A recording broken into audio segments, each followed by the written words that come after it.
So yesterday we had covered the asset reconstruction company. We covered section 3, that is how the asset reconstruction company is going to be set up. And section 3 said that to set up an asset reconstruction company, what do you need? It needs to be a company plus the net owned funds should be. 2 crore. So 2 crore is given in the act, but at present it is what? 100 100 crore. crore. At present it is 100 crore. Okay. So 2 crore in the act and 100 crore is prescribed by government.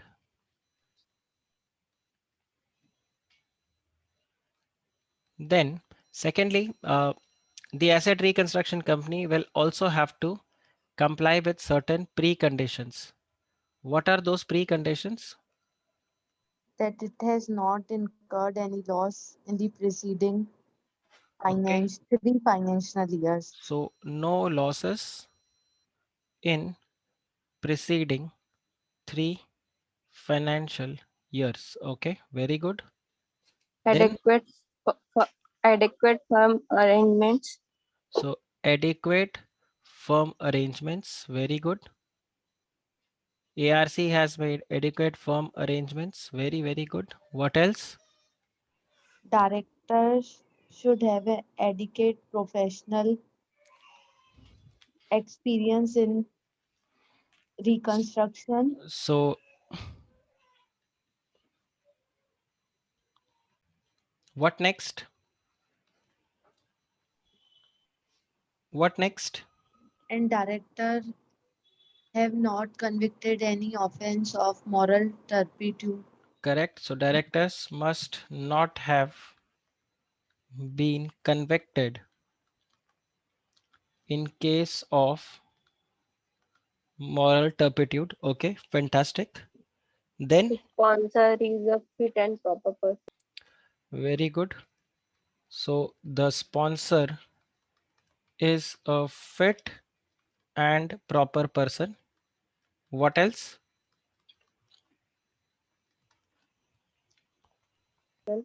It has Yes. And complied with one or more guideline issued by So, compliance of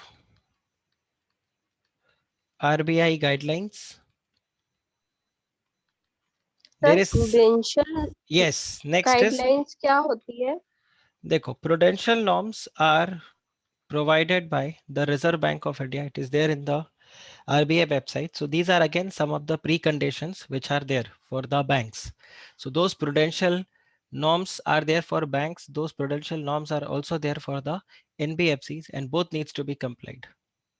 If you will go to RBI website, you will straight away get the prudential norms. There's a list of prudential norms.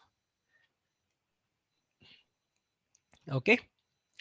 Then we also did section 4.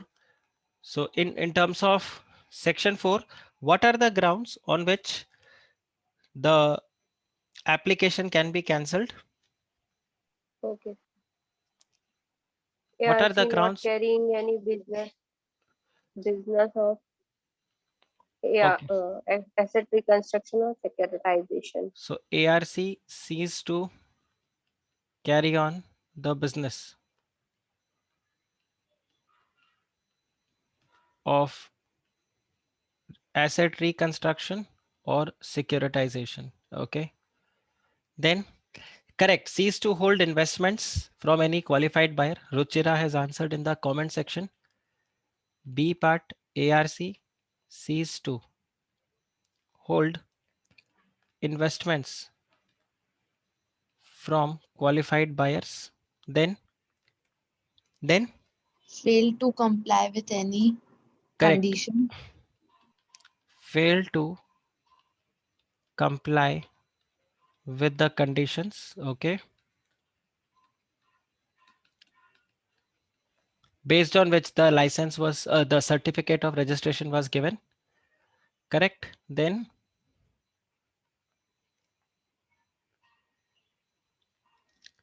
fail to comply with the preconditions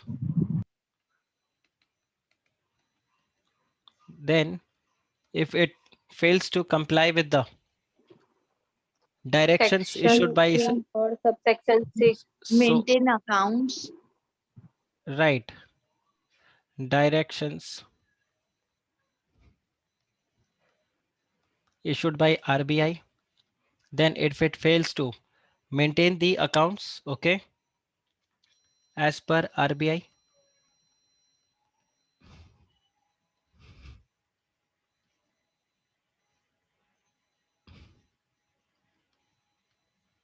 okay, then If it failed to submit books of account or other correct, records. submit the books of accounts, right? Yes, sir.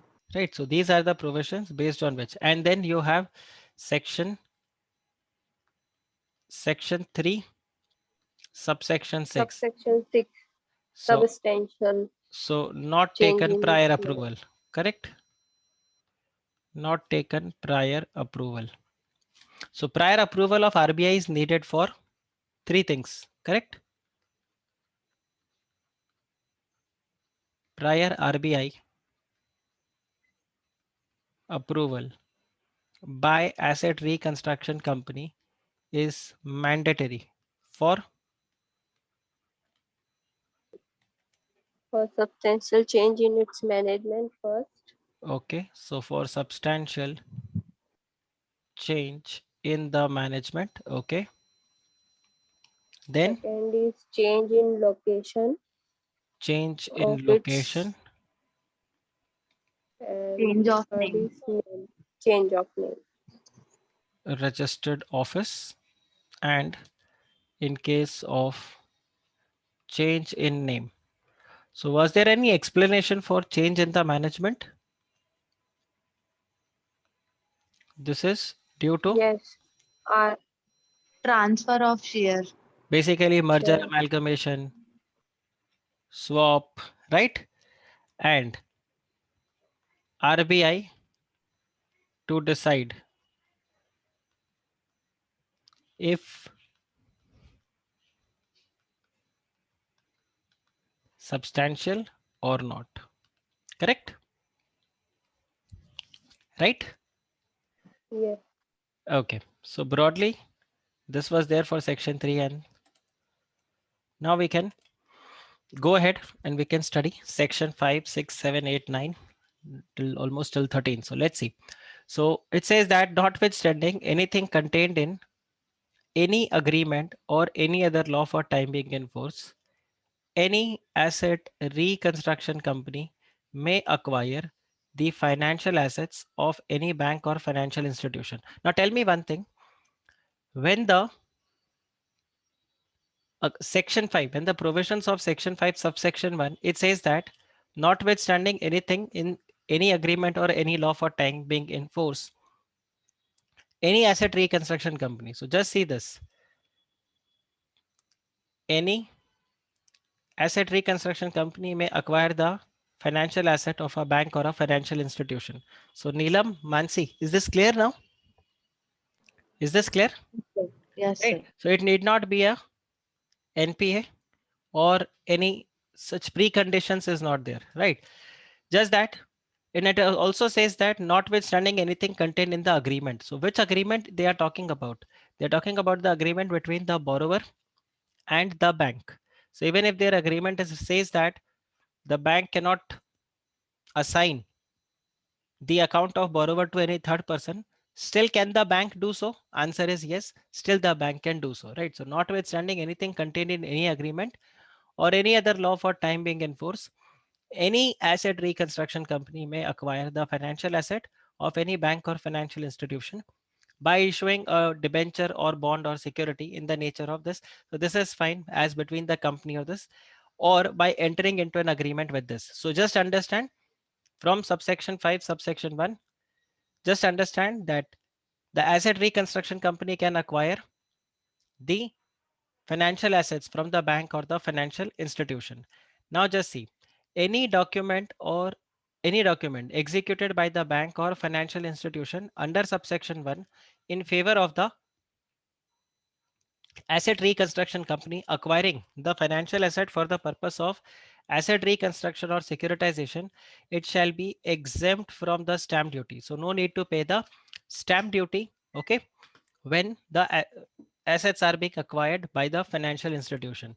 Then, if the bank or the financial institution is the lender in relation to any financial asset acquired under subsection 1 by the asset reconstruction company, just see, such asset reconstruction company shall on such acquisition, sorry,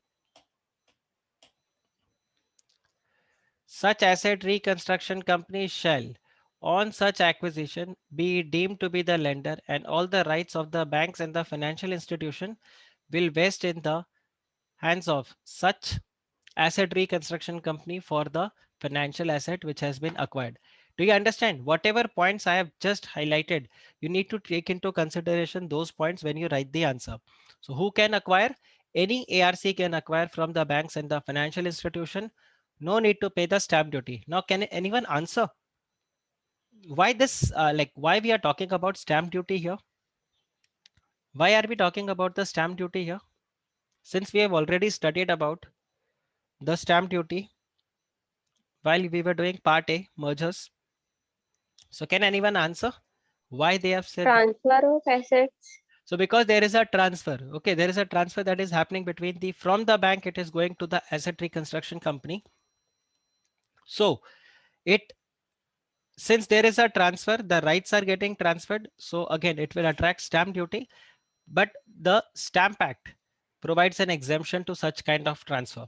Then ARC will be deemed to be the lender. Then you see, if the bank or the financial institution is holding any right, title, interest upon any tangible or intangible asset to secure payment of any unpaid portion of the purchase price of such asset,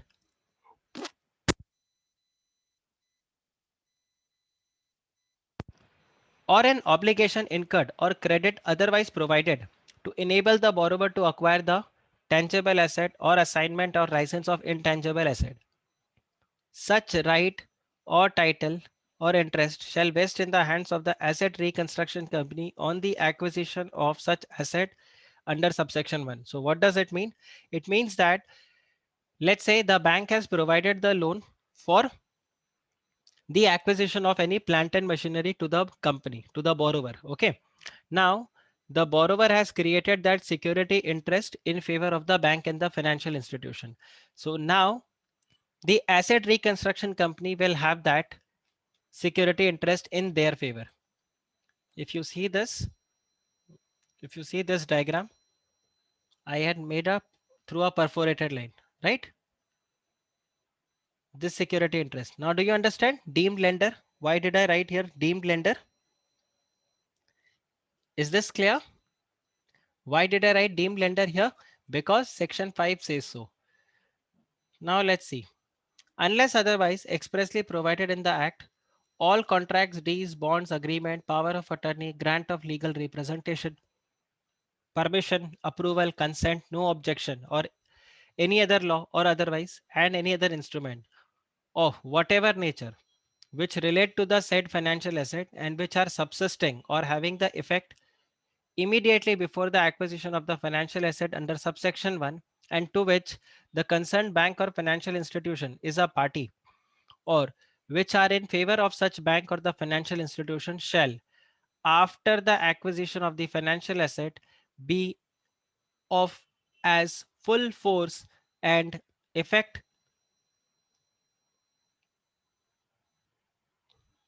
against or in favor of the asset reconstruction company. So do you understand? So you don't have to remember all the provisions. You just have to remember, like when I said the asset reconstruction company will now be considered as a deemed lender. तो जो भी rights एक bank और financial institution का था, वो सारा का सारा right किसके पास पहुंच जाएगा? All that will be ARC. ARC के पास. आप समझ रहे हो? अब आपको ये दोबारा पढ़ने का जरूरत ही नहीं है. Like if you will just understand this part, it's done. As the case may be, and may be enforced. Right. So not just it is in favor of the ARC, ARC can also enforce it as if it is being done by the bank itself. Right. and may be enforced or acted upon fully and effectually as if in place of the said bank or the financial institution, asset reconstruction company had been the party, or as if they had been issued in favor of the asset reconstruction company. Do you understand? As if they had been issued in favor of the asset reconstruction company only. ये आपको आ रहा है समझ में? Is this clear? Yes sir. Right? Sir Yes.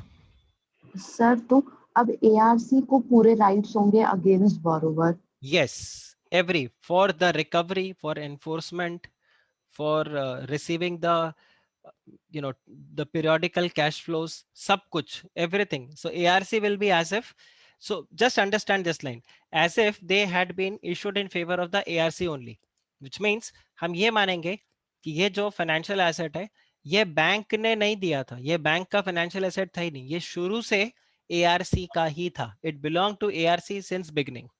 Okay. Yes sir. Then if on the date of acquisition, so this is with regarding to so basically if there is any case which is pending, so that will be proceeded by the ARC only. So if on the date of acquisition of the financial asset under subsection 1, any suit, appeal or other proceeding of whatever nature relating to such financial asset is pending by or against the bank or the financial institution, save as provided in the third proviso. So basically this is for SECA, shall not. So this is basically right now not valid, right? Because this provision is now OTOs.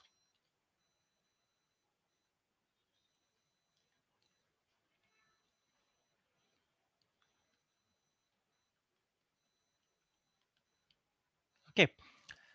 But just see this. Yeah, this is the case. I was telling you that on the acquisition of the financial asset, the asset reconstruction company may, with the consent of the originator, can also file the application before the DRT or the appellate tribunal or the court or any other authority for the purpose of substitution of the name in any pending suit or appeal or other proceeding, and on receipt of such application, DRT or the appellate tribunal or the court or the authority shall pass the order for substitution of the asset reconstruction company in such pending suit, appeal or proceedings. So basically, like I mentioned, all the cases which were carried on by the banks or the financial institution after the asset acquisition, financial asset acquisition, all that will be carried on by the ARC. ARC. Okay. So if you remember section 232, 233, all the cases which are legal proceedings pending against the transferor company will now be Transferees company. correct. So it will go there. Then transfer of application to any one or more DRT. So this is absolutely fine. You can transfer it. So the applications will be made to the DRT. And if the cases are running to multiple DRTs, then the application will be made to the appellate tribunal so that all the cases should be transferred to one DRT itself. So this is just fine. Now just see. Notice to the obliger or discharge of the obligation. Now again, I am not 100% sure whether it was your exam or it was the solicitor's exam. This was asked that once the notice has been given. So basically, who is obliger? Borrower. Who is obliger? Borrower. Borrower. Sure.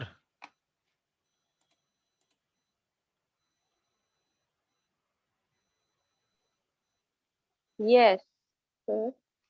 Okay. What about others? और originator मतलब तो bank होगा. What about others? Sir, either the bank or ARC will be the obligor. ARC will not be the obliger. How can ARC be the obliger? अगर वो financial asset को, ओ sorry, ARC तो होगा. कभी भी obliger हाँ. नहीं हो सकता. नहीं, डिस्चार्ज बैंक करेगा financial asset. Sorry, bank. So कौन है obliger? Bank. Bank. Now I will ask you, are you sure? Because इसमें बहुत ज्यादा confusion होगा. Who is originator then?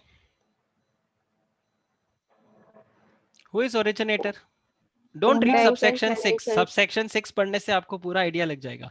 I don't want you to read Owner. subsection 6. Owner.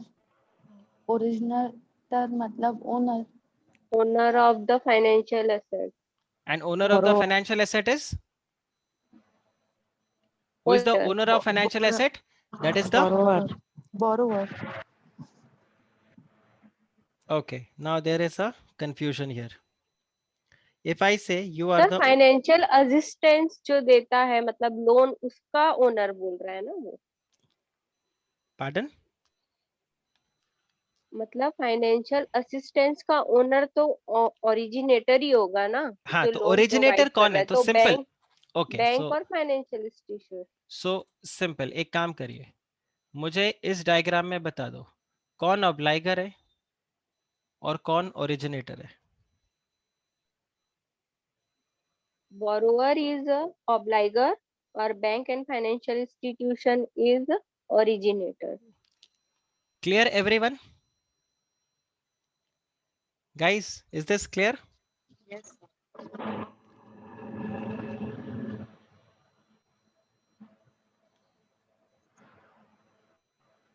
Please be very clear, right. ये terminologies अगर exam में आ गए उस time पे बहुत कंफ्यूजन होता है.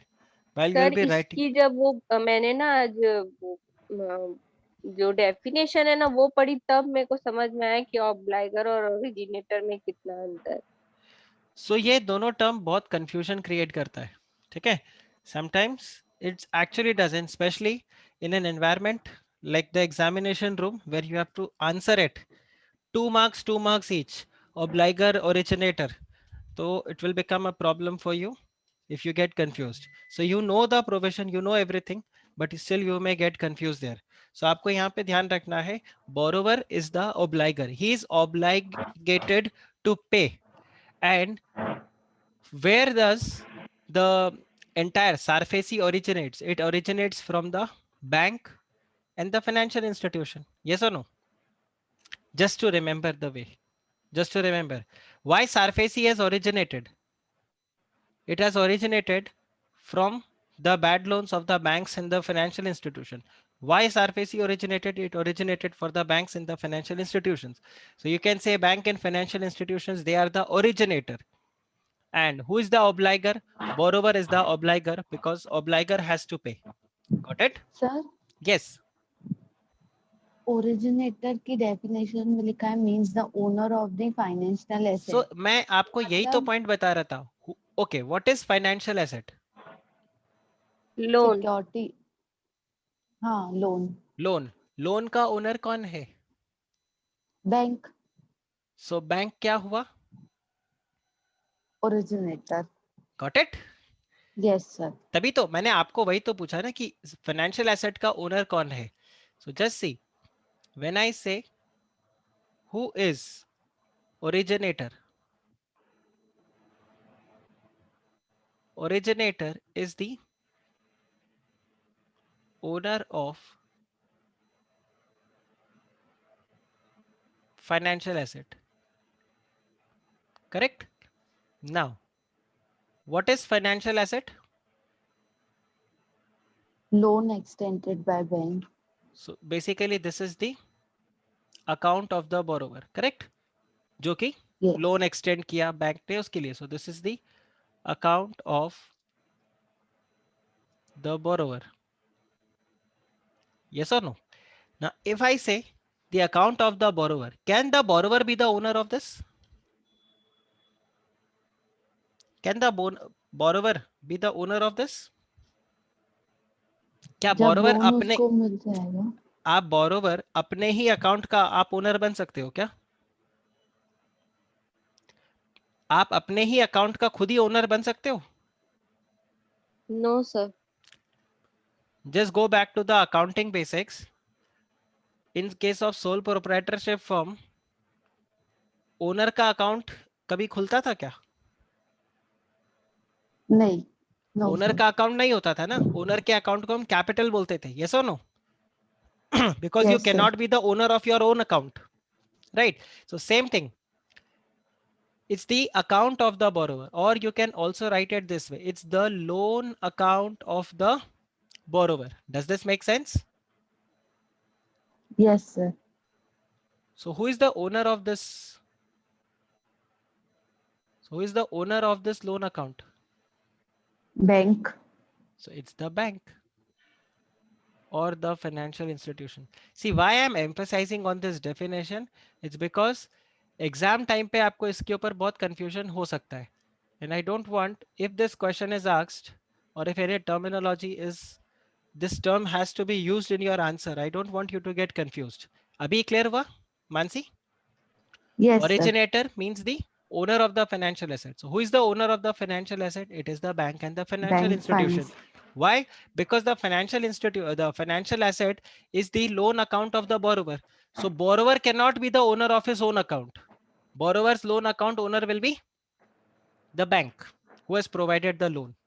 Okay, Yes, sir. right? So originator and obligor. This clear?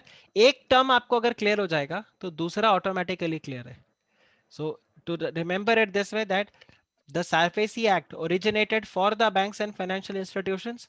So bank and financial institutions, they are the originator, and the borrower is obliged to pay the interest. So that's the obligor. Okay, but don't write this definition in the exam. This is just for your understanding. Now this section 6 is for the notice to the obligor. Now once again, who is obligor? Borrower. Borrower. Abhi clear hai? Yes, sir. So this section talks about notice to the borrower. Now, just see in subsection 5, in section 5, what has happened in subsection, in section 5, the bank and the ARC have done their, okay, let me make one more diagram. So you have the borrower, then you have the bank or the financial institution, and then you have the asset reconstruction company, and then you have the qualified buyers. Now just see.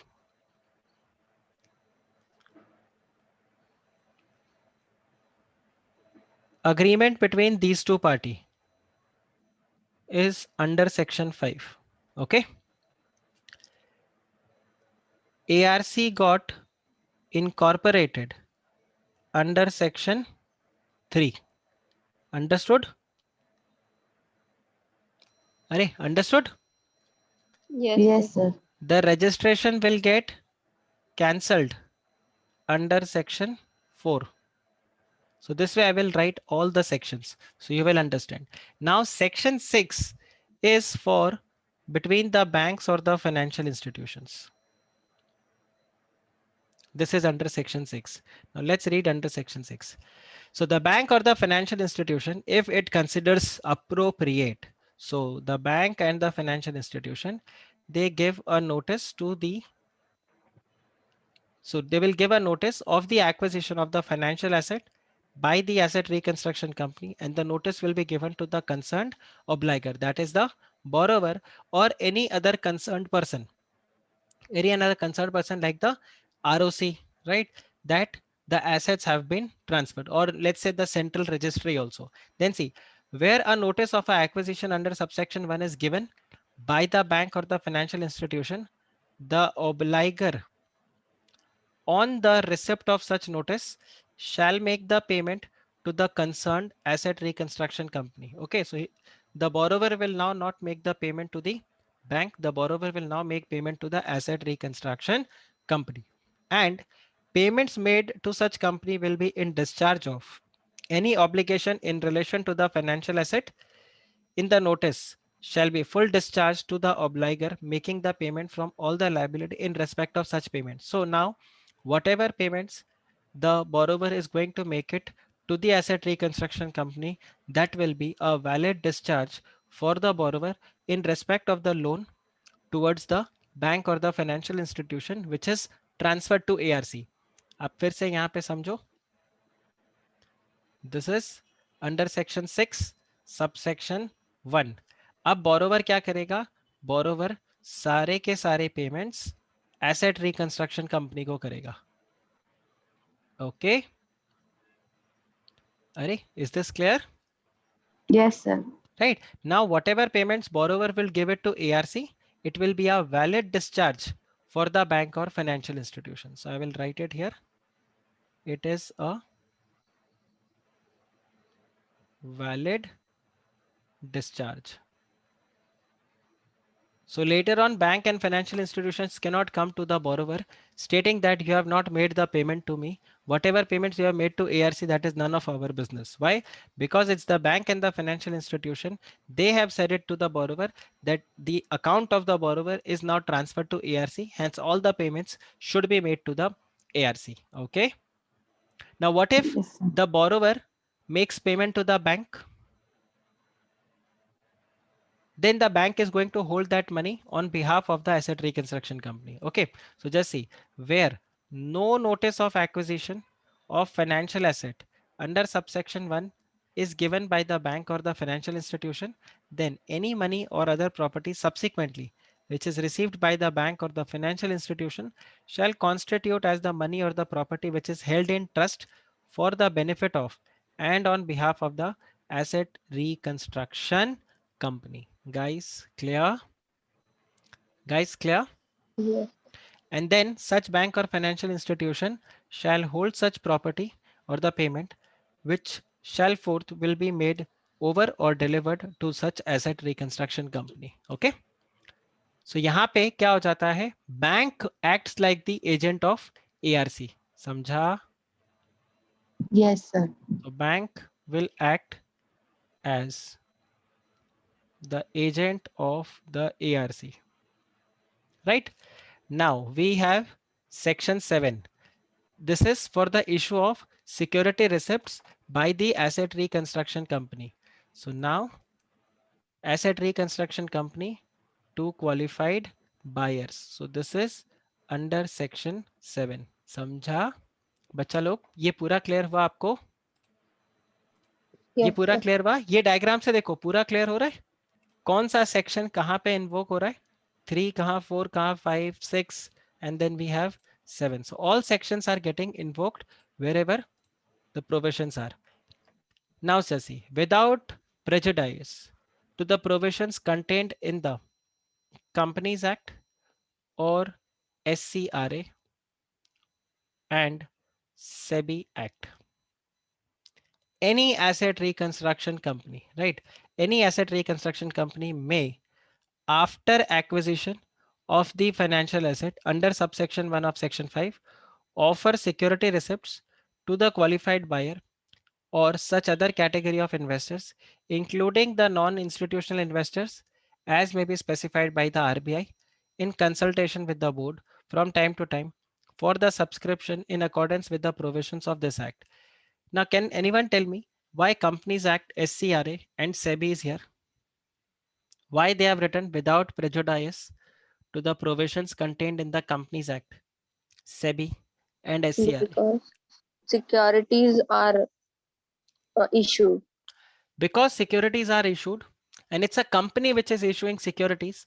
So Companies Act will come into picture. Since securities are issued, Securities Exchange Board of India will come into picture. And again, security, the security receipts which are issued, it is in the definition of securities under SCRA. Therefore, SCRA will also come into picture. Okay. Hence, when the asset reconstruction company is issuing security, so technically it should comply with the Companies Act, the SCRA and the SEBI Act. But subsection 7 says that ARC, after the acquisition of the financial asset, it can offer security receipts to the qualified buyer for the subscription. Now tell me one thing, Mansi and Neelam, tell me, is it necessary for the ARC to make sure that the account of the borrower is a NPA or is not a NPA to issue the security receipt? No. Answer No. is no, right? But of course, if the default has taken place, right? So the institutional investors may not invest in, but if they feel that yes, ARC is very good in recovery, right? They have good bouncers who can do the recovery and all, right? So in that case, even they may purchase the security receipt of those bad loans also. Got my point? Sir, Yes. Qualified buyers का जो मतलब benefit होगा वो interest payment का ही होगा। Qualified buyers, simple. They are just the investors. Like how you, I, we will purchase the shares, will purchase the Yes. debentures. It is Yes. same like that. Yes. It is same like that. The only thing is they will bear the risk. They'll bear the risk of default. So Yes, sir. what if the amount is not recovered from the borrower? Then in that case, if the contract provides so, ARC may not be bound for the payments. So that way there is a risk. Yes. Okay. Now see, an asset reconstruction company may raise funds from the qualified buyer by formulating. So how the security receipts will be issued? It will be by formulating different schemes. I hope now this diagram will be so crystal clear to all of you. Remember schemes. So why I've written here schemes? It is because of section 7 subsection 2. Got it? Right. So ARC may raise funds from the qualified buyers by formulating scheme for each financial asset and shall keep and maintain separate and distinct accounts in respect of each such scheme for every financial asset acquired out of the investments made by the qualified buyer, and ensure that the realization of such financial asset is held and applied towards the redemption of investments and payment of returns assured on such investments under the relevant scheme. So basically, what ARC has to do is formulate multiple scheme for each such financial asset and keep the money separate. Don't merge the two assets. Don't merge the funds of the two different schemes, because if let's say one of the financial assets default, the other should not bear the loss of that, right? So that is the reason. Also the risk of each scheme will be different. So it's just like the mutual fund. If you just notice, this is same like your mutual fund. Don't write it in the exam, but just for understanding, right? Same like mutual funds. I'm sure in your executive, when you have studied the capital market securities law paper, the SEBI paper, there also you must have read the same provisions that in case of mutual funds, they can issue the units, but the units will be issued by formulating multiple schemes, and the mutual fund company should keep different schemes at different places. Yes or no? Clear? Right? Same. Then the scheme for the purpose of offering the security receipt or after raising under subsection 2 may be in the nature of trust. So basically, it can be in the nature of trust to be managed by the ARC, and the asset reconstruction company shall hold the asset so acquired or the funds so raised for acquiring the asset in the trust and for the benefit of the qualified buyers holding the security receipts from where the funds are raised. Right? Then the provisions of the Indian Trust Act shall apply, except so far as they are consistent with the provisions of this act. It's fine. Now, I had asked you one question today, that risk of default, who is going to bear? Here, if I say who is going to bear the risk of default, so it is going to be the asset reconstruction company primarily. So again, section 7, subsection 3, it provides that in the event of non-realization of the financial asset, the qualified buyers of the asset reconstruction company holding the security receipts not less than 75% of the total value of the receipts issued by the scheme by such company shall be entitled to call for a meeting of all qualified buyers, and every resolution passed will be binding on the company. So if whatever they have done, whatever resolution they passed, it will be binding on the company. So asset reconstruction company will have to follow that. So basically, as I mentioned, the risk of default lies in the hands of the asset reconstruction company, and the qualified buyers should follow the same procedure as it is for the board meeting, right? You have to send the notice 7 days advance notice, quorum and all those things you have to follow. So it is the same thing, but okay, the relevant part was only till here. then exemption from the registration of security receipts. So no need to do the registration of these security receipts. So they are exempted from this. Say section 8 is also fine. Now you have another section, that is section 9. This is also important. Section 9. So when you discuss section 9, measures for asset reconstruction, right? So section 9 deals with the measures for asset reconstruction, where I basically say this is the RAFA activity, reconstruction of financial assets. Now, section 9 deals with the measures of asset reconstruction. This is again important. Straightforward question they will ask you, what are the different measures of asset reconstruction via ARC? So what all you can do? You can take one or more of the following measures. So without prejudice to the provisions contained in any other law for time being enforced, an asset reconstruction company may, for the purpose of asset reconstruction, provide for one or more of the following measures. One is what? They can take the proper management of the business of the borrower by change in or takeover of the management of the business of the borrower. So one is you can take over the management of the business of the borrower. Second, you can sell or lease the part or whole of the business of the borrower to recover your dues.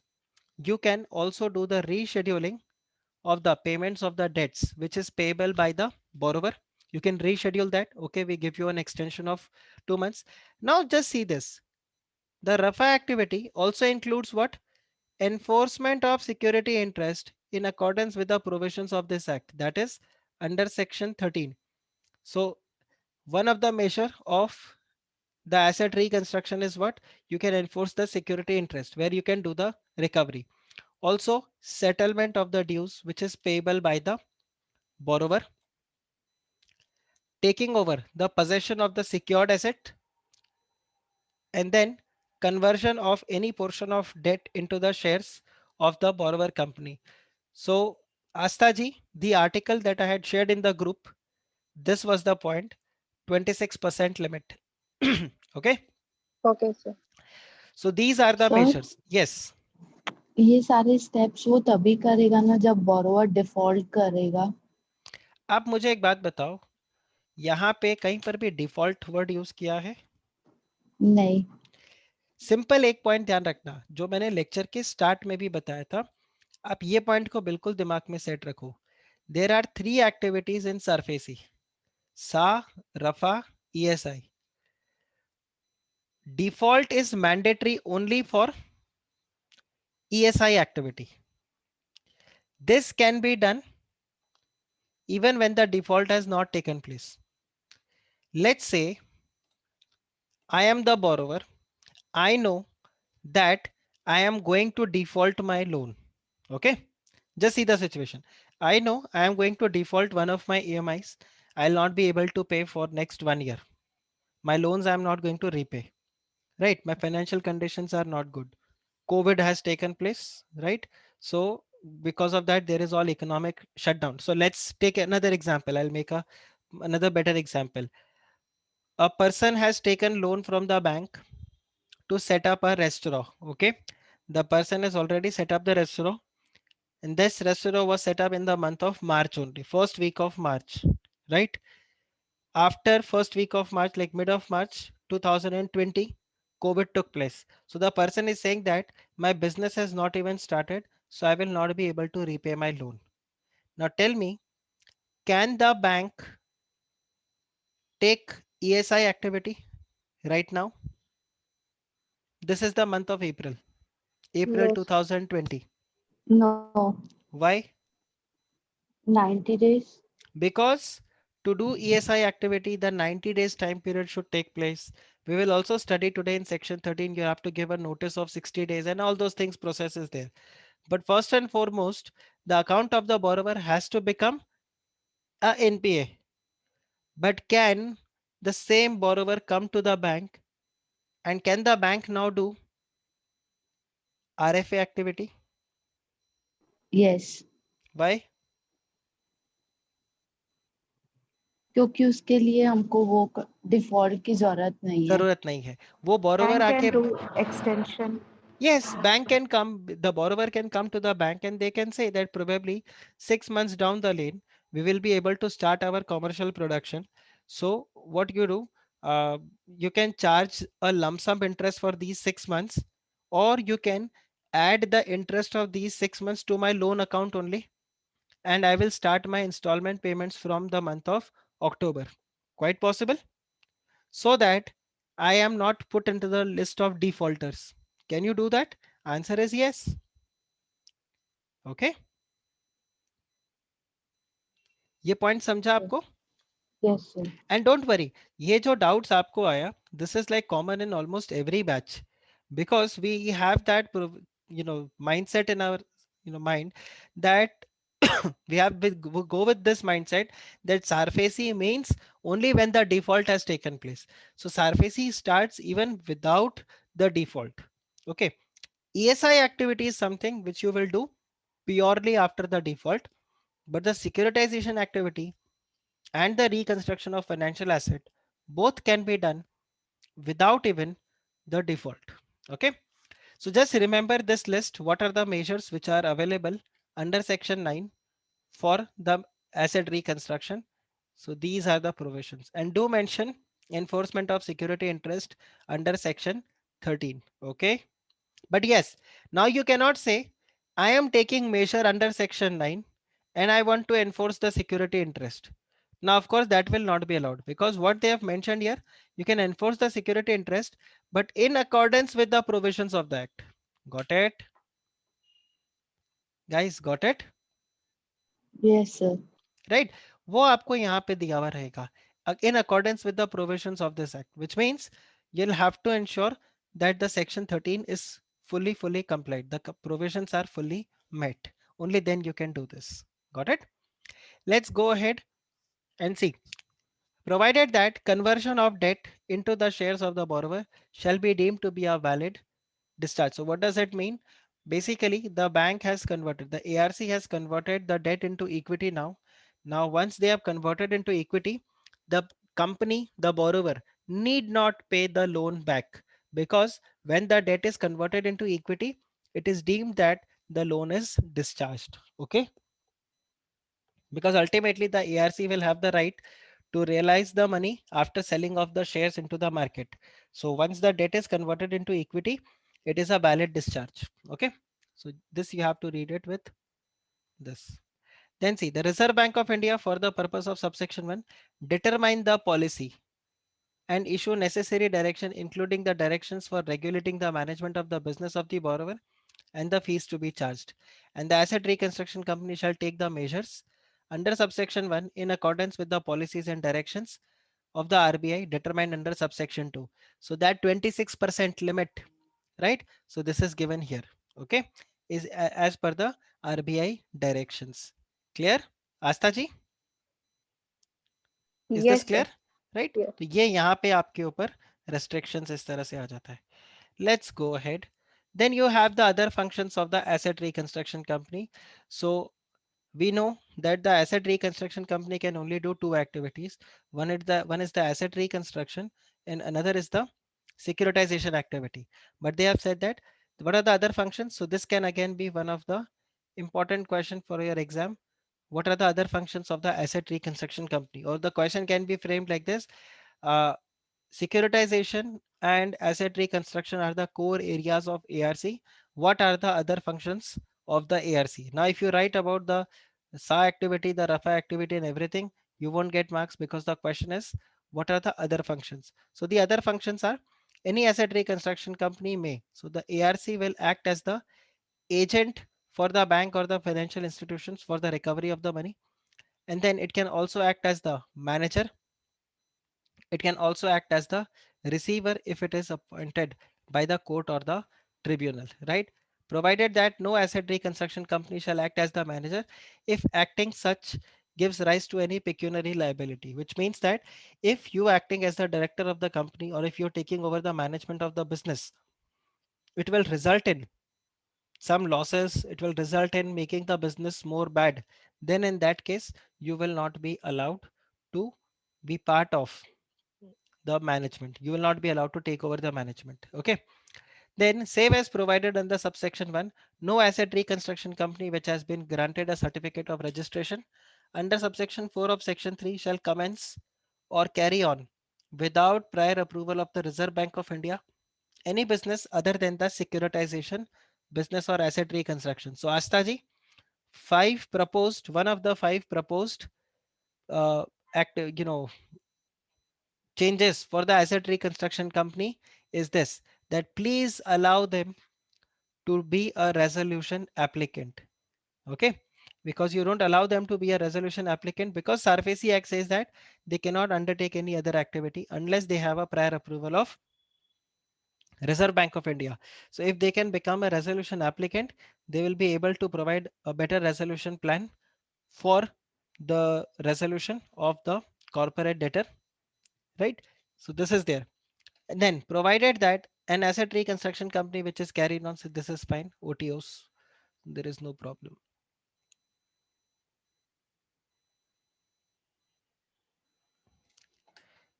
Then you have the resolution of disputes. So this is fine if there is any dispute.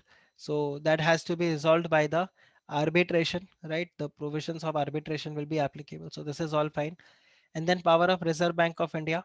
Sir So, yes. वो वहाँ explanation में दिया था कि वो subsidiary, ये last में, हाँ ये For the for the purpose of purpose this of, section, asset reconstruction company does not include its subsidiary. So ARC की अगर कोई subsidiary company है तो वो subsidiary नहीं माना, मतलब उसको ARC नहीं माना जाएगा.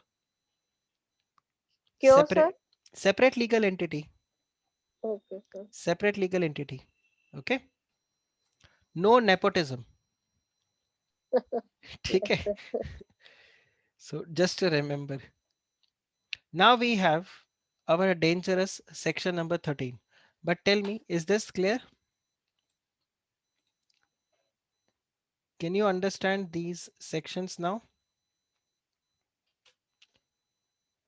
Now you have the RAFA activity under section 9 and you will have the ESI activity under section 13 and this is the securitization activity. Abhi clear ho gaya? SA, RAFA and ESI. Clear? I think this will give you a very clear idea about this. Now just see section number 13. Till now, आप मुझे बताओ यहाँ तक clear है? Yes, sir. Okay. Yes sir. Okay, so let's start then. Enforcement of security interest.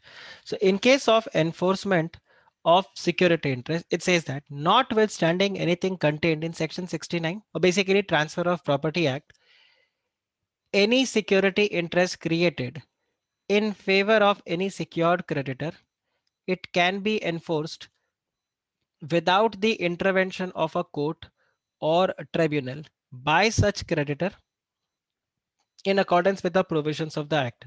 So just understand, like I mentioned in my first lecture for SARFAESI, that the bank or the financial institution can do the recovery without the intervention of the court. So from where does this power comes? This power comes from section 13, subsection 1.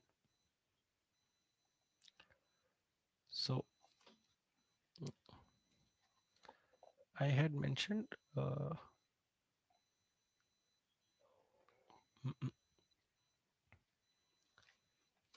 so this is section 13 and this can be done without the intervention of court. Sir इसी के कारण इसको draconian law भी कहते हैं ना? हाँ, इसको बोला गया था बट सुप्रीम कोर्ट ने मारदिया केमिकल्स वाले केस में बहुत अच्छे से इसको बताया कि इसको आप ड्रैकोनियन लॉ नहीं बोल सकते और लॉजिक है, मतलब सेक्शन 13 के बाद में I will take you to the Mardia chemical case only and you will be able to understand the provisions which was और the what was enacted in that, you know. So जो भी वहां पे प्रोनाउंस किया गया था, you will be able to understand it better And you'll be agreeing to that also, that it's not a draconian law, right? It's just like any other law. No doubt it is a harsh law, but you cannot say this is a draconian law. Okay. So first and foremost, that the enforcement of security interest can be enforced without the intervention of any court or tribunal. Then, where any borrower, just understand, very, very important, where any borrower who is under the liability to the secured creditor. Now, who is secured creditor here? Bank and financial institution or ARC. Perfect. Bank, financial institution, or ARC. Okay. So, where any borrower who is under the liability to a secured creditor under the security agreement makes any default. So, first time, Mansi, Neelam, we have this word default. Makes any default in repayment of the secured debt or any installment thereof, and his account in respect of such debt is classified by the secured creditor as non-performing asset, only then the secured creditor may require the borrower by notice in writing to discharge his liabilities in full to the secured creditor within 60 days from the date of the notice, following which the secured creditor shall be entitled to exercise all or any of the rights under subsection 4. So the 4 steps which I mentioned, step 1, step 2, step 3, step 4. Now can you understand? Now can you understand? Without the intervention of court, this is under section 13, subsection 1. And why I've said now the bank and financial institution can take the action. This is under section 13, subsection 2. What actions will be taken? This will be under section 13, subsection 4. अरे बताइए, ये समझा आपको? Yes, sir. Right? Okay, let's go back. Provided that the requirement of classification of secured debt as non-performing asset under this subsection shall not apply to the borrower who has raised fund through issue of debt security. What does this mean and why they have said this? Let's see कितना अच्छे से याद है आपको. ऐसा क्यों बोला गया है यहाँ पे?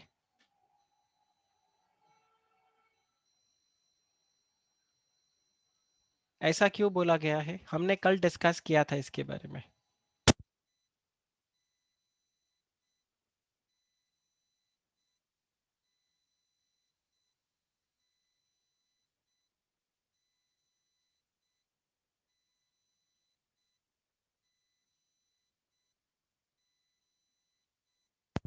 आप बताइए ऐसा क्यों बोला गया है? That when the borrower who has raised fund through the debt security, the classification for the non-performing asset shall not apply. Why?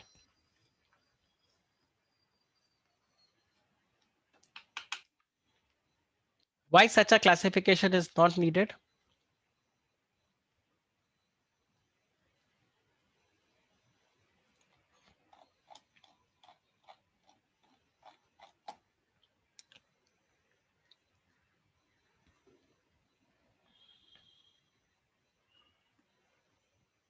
So we did definitions from here. Anyway, let's see the definition here only.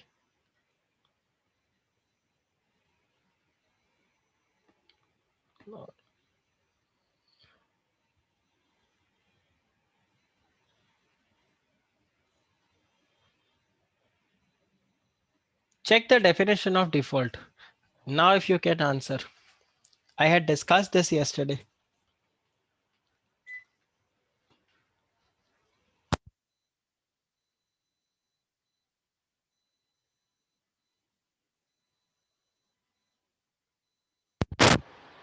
Sir क्योंकि debenture trustee security enforce करा लेगा उधर।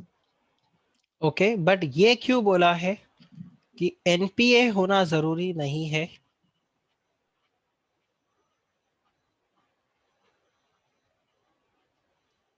ये ऐसा क्यों बोला है that NPA होना जरूरी नहीं है? वो तो ठीक है, चलो।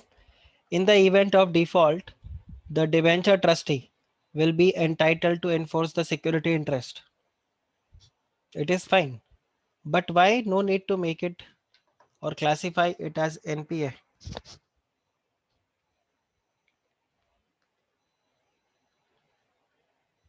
Because if you see the definition of default, in case of the non-payment of the dues, the account should become a NPA. Only then we say there is a default. But if it is by way of debt securities, then no need to make the classification as the non-performing asset. It will be done after the 90 days only. Got it? Remember कल मैंने बताया था दोनों ही जगह 90 days है, point तो बराबर ही हुआ। एंड इसके बाद में I had explained the definition of non performing asset. Do you remember? अरे नहीं, Yes, sir. remember I said now that why 90 days is given here. If you see, I had mentioned why 90 days is given here, because 90 days here also it is 90 days only, because to qualify as a non-performing asset from default 90 days should take place. You remember I had made it in a diagrammatic way also. This one, borrower payment on the due date, the borrower defaulted, so till 90 days it is not a NPA. Here it is a standard asset. Now it becomes a NPA. Remember तो this sir one? Yes, 90 sir. Days के बाद उसको classify कर सकते हैं non debentures वालों को? अगर डेट सिक्योरिटीज है तो एनपीए का कॉन्सेप्ट ही नहीं होता है। क्यों नहीं होता है? बिकॉज एनपीए का कॉन्सेप्ट सिर्फ बैंक और फाइनेंशियल इंस्टीट्यूशन के लिए है। Okay sir. राइट? एनपीए का जो क्लासिफिकेशन है वो कौन बताएगा? आरबीआई बताएगा या कोई yes sir. Financial sector regulator बताएगा। Now yes let's say you have purchase debentures of any particular company, right, and that company has defaulted.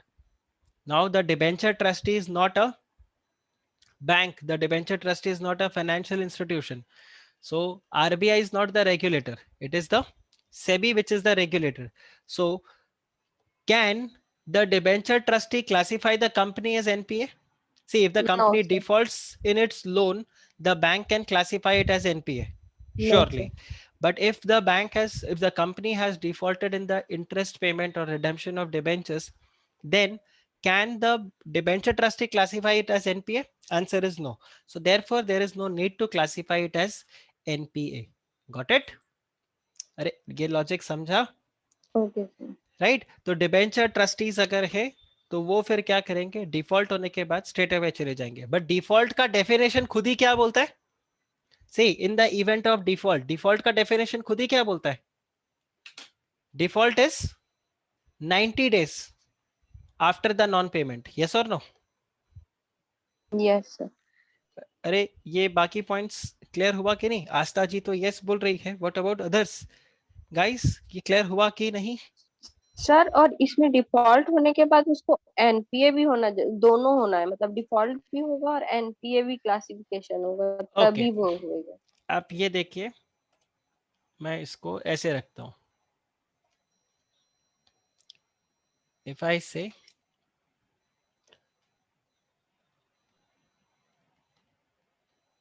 borrower, there is a debt, okay, or a better word, financial assistance. Now this debt is in the form of debt securities,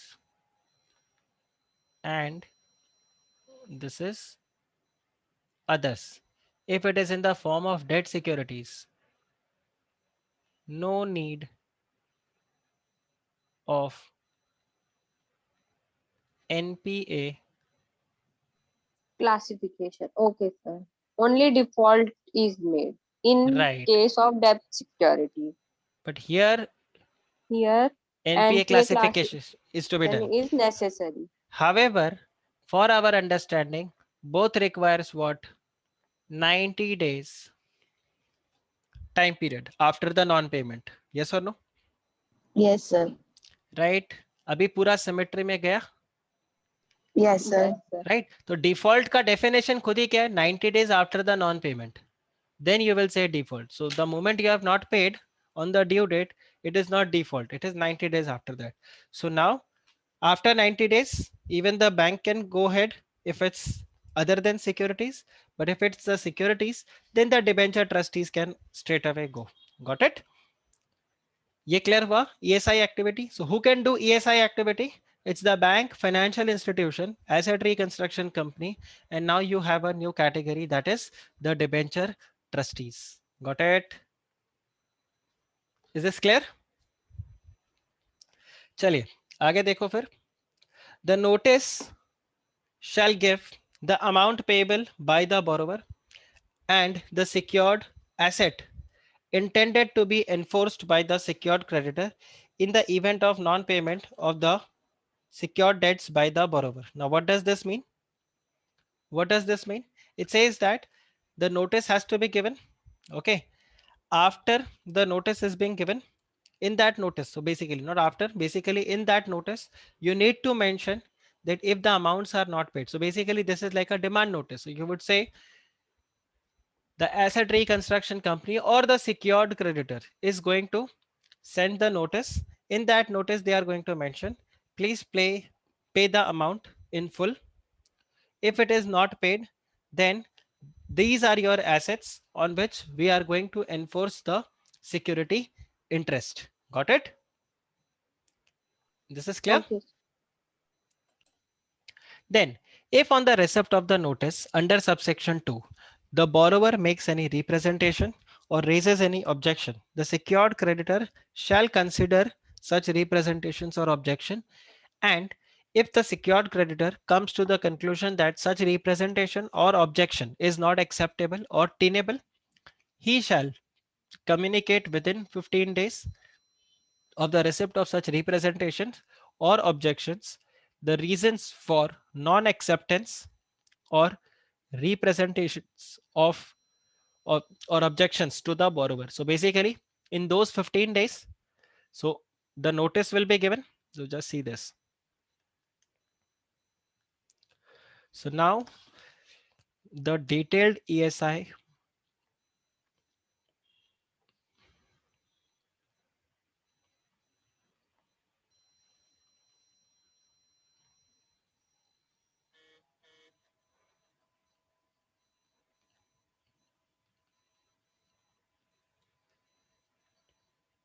the detailed ESI activity. Okay. Detailed ESI activity. Step 1.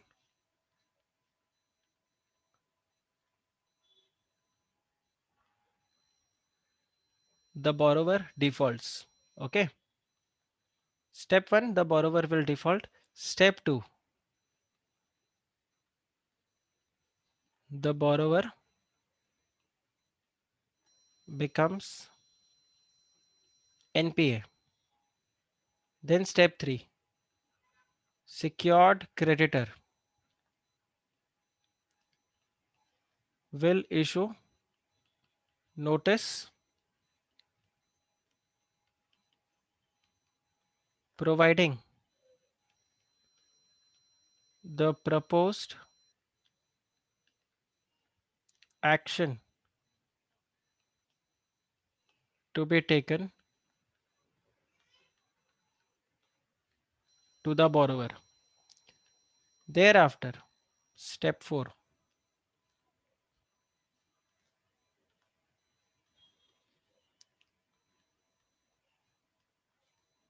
the borrower makes representation to the secured creditor. Secured creditor may accept, then there will be no ESI activity, and if secured creditor rejects, then reply along with the reason in 15 days. Got it? So we have studied till these 5 steps. Now just see.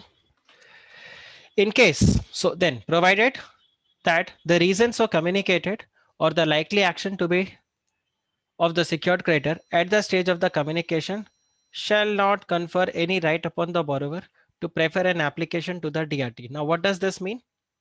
That when the borrower has given you the notice, till the time the borrower has not taken any action, so when the secured creditor has given the notice, till the time the secured creditor do not take any action, the borrower cannot go to DRT citing that I have received a notice from the secured creditor and the secured creditor is planning to take these actions, and I have raised my objections which which the secured creditor has rejected. Hence, please put a stay on the actions. So there can be no anticipatory application that can be filed by the borrower. Is this clear? Is this clear? ये probation क्या बोलता है? अरे भाई secured creditor ने अभी बोला है कि वो ऐसा एक्शन लेने का सोच रहा है, ठीक है, आपने अपना रिप्रेजेंटेशन दिया, जिस रिप्रेजेंटेशन को रिजेक्ट कर दिया गया है, ठीक है ना, कोई प्रॉब्लम नहीं, अभी उसने एक्शन ले लिया क्या? नहीं लिया ना, तो जब वो एक्शन लेगा तो आप डीआरटी में एप्लीकेशन फाइल करना। जस्ट बिकॉज सिक्योर्ड क्रेडिटर ऐसा एक्शन लेने का सोच रहा है, उसके बेसिस पे आप आके एप्लीकेशन फाइल नहीं कर सकते। Is this clear guys? This is clear? Yes, sir. ये ध्यान रखना, this is an exam question, this is a exam question. Okay, अब नेक्स्ट सर स्टेज क्या? क्योंकि यस, ऐसा इसलिए क्योंकि अभी सिक्योर्ड क्रेडिटर ने बस बोला है, अभी उसने कुछ इन्फोर्स नहीं किया है, बट अगर वो करेगा तो फिर वो जा सकता है। हाँ करेगा तो फिर वो जा सकता है। देखो ये जो नोटिस दिया है, ये नोटिस में 60 डेज का टाइम पीरियड दिया ना, यस राइट? सो ये जो नोटिस आपको दिया है, why is this notice given? So borrower defaults issues the notice, proposed action to be taken, rather I should say notice will provide two things. I'll write it this way. One is proposed action to be taken, and notice will provide for the demand of payment within 60 days. So the 60 days time period is basically kind of reasonable opportunity which is being given to the borrower. Okay. Now, if, so I'll write it here also.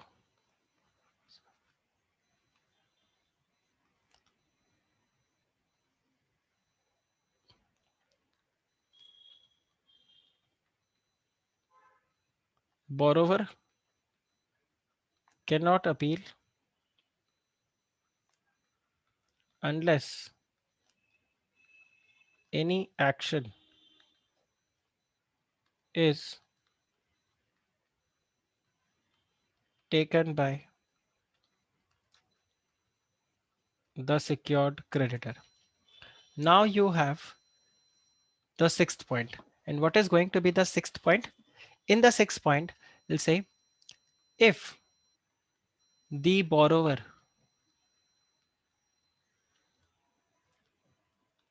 fails to pay within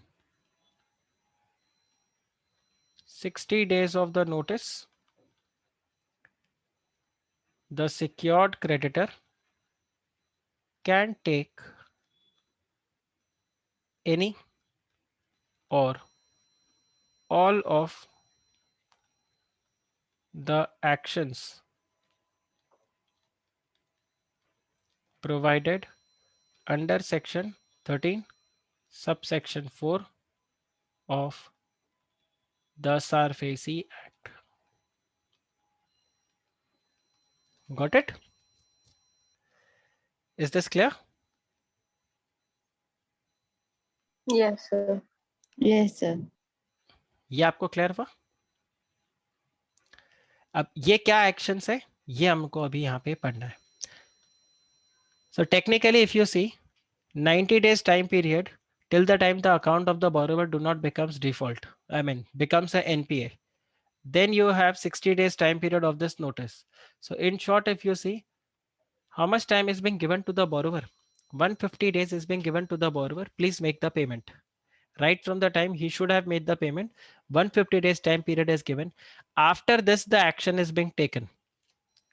Right. So this is what Supreme Court also mentioned, that enough reasonable opportunity has been given to the borrower. But now if you do not pay, the bank will definitely have to take the action, because bank is not, these commercial banks are not the one who are printing the currency notes. Right. They are also doing a business. They have to take the money from you and pay it back to their depositors. So if they do not get their money, they'll not be able to repay to the depositors, and the entire financial system will get failed.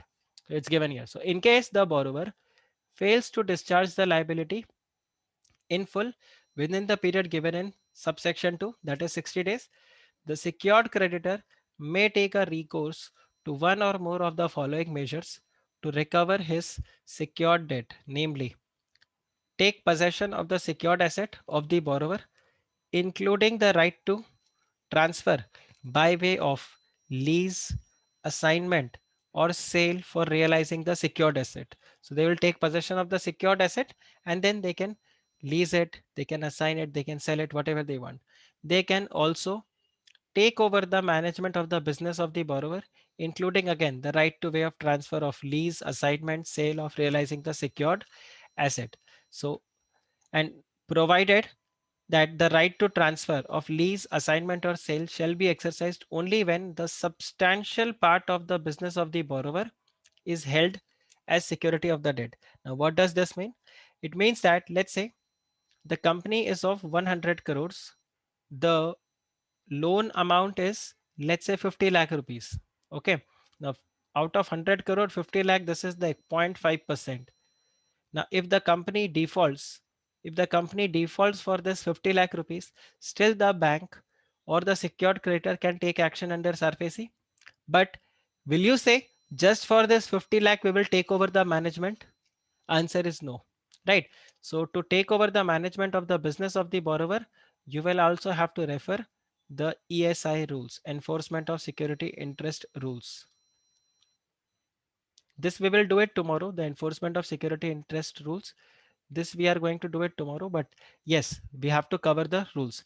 So that's where it's been given, that provided that the right to transfer of lease, assignment, or sale shall be exercised only where the substantial part of the business of the borrower is held as security of the debt.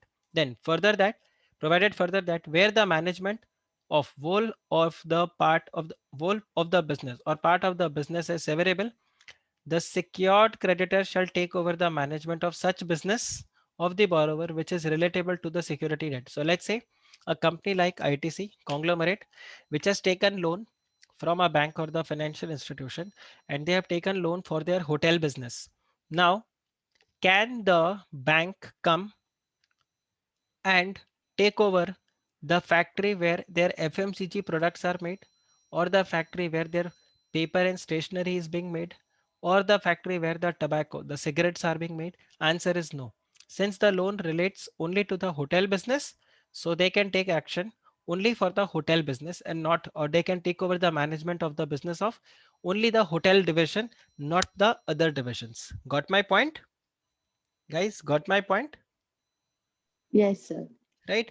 Then they can also appoint any person who is going to act as the manager, right? Appoint any person who is going to act as the manager to manage the secured assets, the possession of which has been taken over by the secured creditor, and also require by any time in notice any person. So basically, if the secured asset is not with the borrower, it is with some other person, then in that case, they can also send notice to such person that please give this secured asset to us, right? And any money which is being paid to the secured creditor, so this there. So if any amount is being repaid, that will be a valid discharge. But let's say the property is being let out. There is a land and building which has been let out, on which the security interest was created. So now when the security interest is being enforced, the tenants would be asked to vacate the premise. Okay. And if let's say the tenants repay the money to the bank, then definitely the amount will be recovered by the tenants from the company. Got it? But that will be a valid discharge for the bank.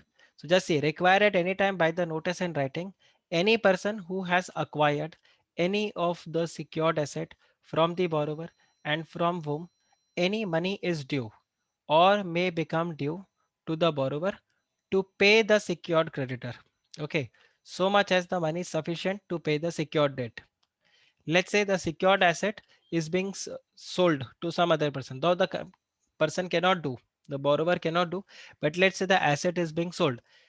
Then again, you can ask that other person that you have to pay the money and that will be discharged. So these are the four actions. One is take over or take possession of the secured asset, take over of the management of the business of the borrower, appoint a manager, and require by the notice to any person who has acquired any of the secured asset from the borrower to pay the money. Okay, guys, clear? And let's say the person who has acquired the secured asset has already paid to the borrower, then definitely the amount will be recovered from the borrower only. Okay, is this clear? The four actions, is this clear? Yes, sir. Is this clear? The four actions, right? So these are the four actions that will be taken. And then they say that any payments which is made to any person to the secured creditor, which shall give such person a valid discharge as if he has made the payment to the borrower only. So this is fine. So if any third person comes and makes the payment, that will be a valid discharge, right? So from here, we will continue tomorrow. We have finished this part. Now we can go to the Mardia Chemicals case, right? And you can now read that. So what had happened in case of Mardia Chemicals? As I said, the notice was sent. They wanted to invoke. So just see, the petitioner said that the petitioner argued that there was no occasion to enact such a draconian legislation, right? To find shortcut for realizing the NPAs without their ascertainment, where there already exists a law for the recovery for the banks and the financial institutions. Also, there has been no provision which is being made to find out the liability of the lenders, right? Then that the mechanism provided for the recovery under section 13 do not provide for an adjudicatory forum for their inter-se dispute. So if there is any dispute between the borrower and the secured creditor, there is no adjudicatory forum where they can go for their disputes, right? Let's say it can be due to the rate of interest or the time of repayment and any such thing. And the appeal provisions were illusionary because I'll tell you what was the issue. If the borrower has to appeal from DRT to DRAT, right, the borrower will have to put 75% of the money with the DRT. वो tribunal के पास में 75% of the amount उनको रखना पड़ेगा, तभी वो उनका appeal सुना जाएगा. Now, if you see, the borrower said that if I have 75% of the amount, so if let's say it's the 100 crore is my loan account, and if I have to make an appeal to DRT or DRAT, then while making an appeal, I need to deposit at least 75 crores with the DRT. Now, if I have 75 crore, wouldn't I pay to the bank, right? So without that 75 crore, I cannot make an appeal. So ultimately, the appeal provision is, as you know, it's OTOs. Practically, it has got no use for the borrower. The bank can file the appeal without depositing this money, but if the borrower wants to appeal, the borrower will have to deposit 75% of the amount. To which Supreme Court said that the provisions of the SARFAESI Act are bit harsh for some of the borrowers, But on those grounds, the impugned provisions of the Act cannot be said to be unconstitutional in the view that the objective of the Act is to achieve the speedy recovery of the dues which are declared as NPA and better availability of capital liquidity in resources to help in the growth of the country, economy of the country, welfare of the people in general, which would subserve in the public interest. The court observed that the Act provides for the forum and the remedies to ventilate the grievances against the bank. That is, they can go to the DRT also, right? But again, you cannot say there is no forum. So after the notice is sent, the borrower may explain the reason why the measures may or may not be taken under Section 13, subsection 4. The creditor must apply their mind to the objections and reply to the notice.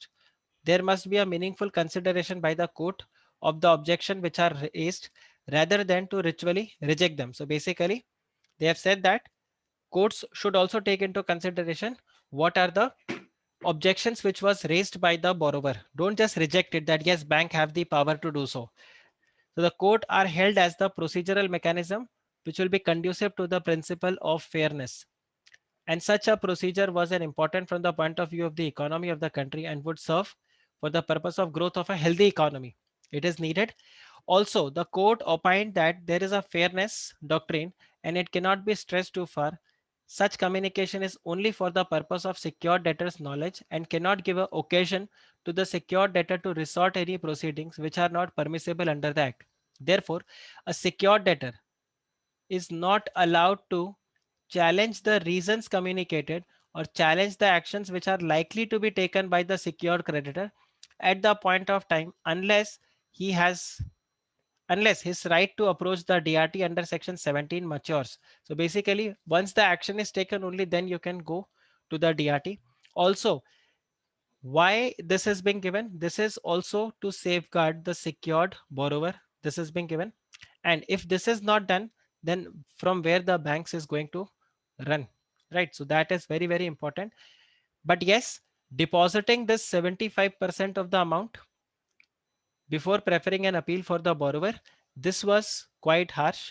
So Supreme Court had said that this amount should be reduced. Okay, this amount should be reduced. Otherwise, it is fine. This was found to be oppressive. This was not reasonable. So banks were, so basically court asks that this amount should be reduced. Don't keep it 75% because if, of course, if the borrower has 75% of the money, he would rather pay it to the bank than rather than depositing it with the tribunal and filing an appeal for it. Okay. So this is the provision which is there. So just read this again, right? Apex code upheld the constitutional validity of the SARFAESI Act. Right. So that's it for today's lecture. Tomorrow we'll start with the ESI rules. We'll go ahead with this section 13 and all. And probably tomorrow we should be able to pack up SARFAESI. Okay. Okay, sir. All right then. That's it for today's lecture. Take care. Bye bye.